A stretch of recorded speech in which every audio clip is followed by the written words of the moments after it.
அனைவருக்கும் வணக்கம்.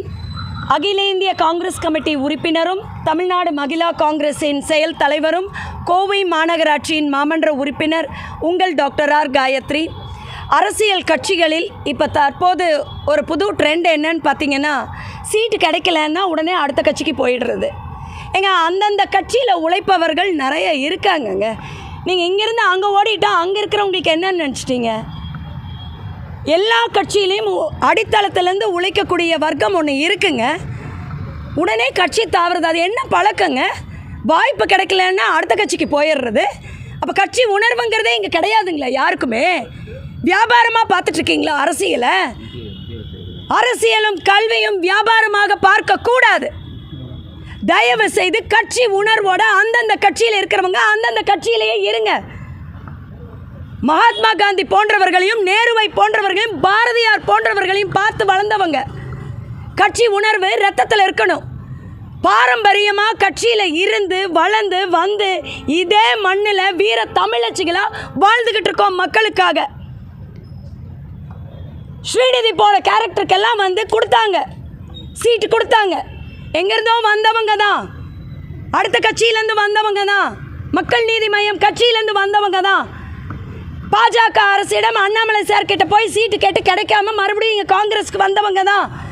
இதையெல்லாம் தலைமையில் மறைச்சு தான் ஒரு சீட்டை வாங்கிக்கிட்டு அந்த கட்சியில் வாய்ப்பு கிடைச்சதே உழைச்சி ஓட்டு வாங்க யோகிதை இல்லாமல் அடுத்த கட்சிக்கு தாவிட்டு போகிறீங்க. நீ இதே கட்சியில் இப்போ எழுதி கொடுத்துட்டீங்க, இப்படியே இருந்து மக்கள் சேவை செய்ய போகிறீங்களா? அப்படி செஞ்சு பாருங்க.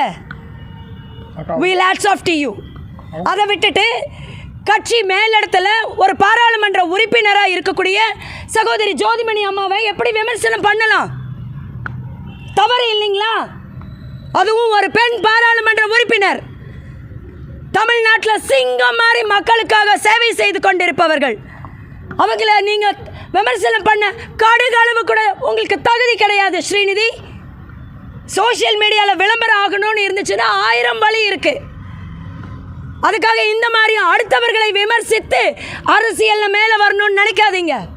எந்த கட்சியும் கதவுகள் திறக்கப்படாமல் போய்விடும். ஸ்ரீநிதி, அவங்க சொல்கிற குற்றச்சாட்டு வந்து திமுக தான் எங்களுக்கு வேலை செஞ்சு காங்கிரஸ் வேலை செய்யணும்னு சொல்கிறாங்க. எல்லாரும் வேலை செஞ்சுருக்கோம். என்னுடைய மொபைலில் ப்ரூஃப் இருக்குது, எல்லாருக்கிட்டையும் ப்ரூஃப் இருக்குது. நீங்கள் கட்சிக்கு வேலை செஞ்ச வந்தவங்களை அவமரியாதை செஞ்ச ப்ரூஃபும் எங்ககிட்ட இருக்குது. நீங்கள் எவ்வளோ அவமரியாதை பண்ணுனீங்க காங்கிரஸ்காரங்கள? கேசி வேணுகோபால்ஜி உங்களுடைய எலெக்ஷன் கேம்பெயினுக்கு வந்திருந்தாரு, அவரை நீங்கள் அவமானப்படுத்தலை? பாராளுமன்ற உறுப்பினர்கள் வந்தாங்க, கட்சியில் அடிமட்ட தொண்டர்கள் வந்து உங்களுக்கு வேலை செய்யும் போது வண்டியை விட்டு கீழே இருக்குன்னு சொன்னியே ஸ்ரீநிதி, மறந்துட்டீங்களா? வேட்பாளர் அவர் அறிவிக்கும் போது காங்கிரஸ் கட்சியில் நீங்கள் வந்து அவங்களுக்கு எதிர்ப்பான கோஷம்லாம் முழக்கிட்டீங்க.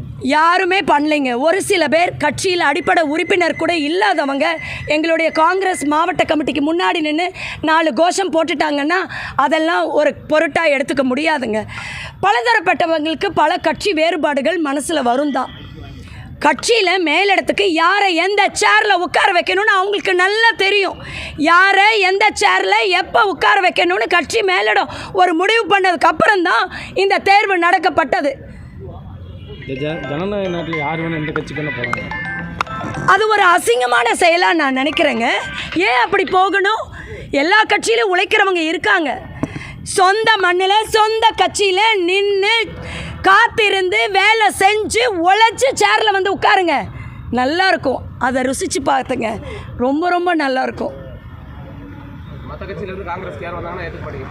கண்டிப்பாக எல்லா கட்சியிலும் எல்லா உறுப்பினர்களுக்கும் எல்லா கட்சிக்காரங்களுக்கும் எல்லா கட்சியிலையும் கதவுகள் என்றும் திறக்கப்பட்டு தான் இருக்குது.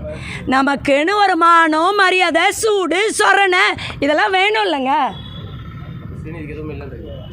அது அவங்கள தான் கேட்கணும். நீங்கள் எனக்கு இருக்கிறனால இருக்கணும்னு நான் விருப்பப்படுறேன், அவங்களுக்கு இருக்கணுமா இருக்கக்கூடாதான்னு அது அவங்களோட தனிப்பட்ட கருத்துங்க.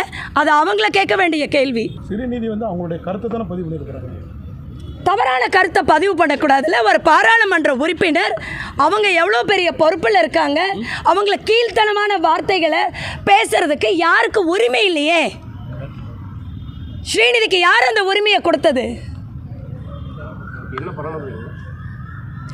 ஸ்ரீநிதி போன்ற இன்னும் பல பேர் உடனடியாக கட்சியிலேருந்து விலகி மாற்றுக் கட்சிக்கு செல்வதும் விமர்சனங்களை முன்வைப்பதும் இப்போ ஒரு பழக்கமாக ஒரு ட்ரெண்டாக போயிட்டுருக்கு. இதை உடனடியாக தவிர்க்க வேண்டும். ஸ்ரீநிதிக்கு மட்டும் எல்லாத்தையும் சேர்த்து சொல்கிறீங்க? எல்லாத்துக்குமே நான் சேர்த்து சொல்கிறேன்.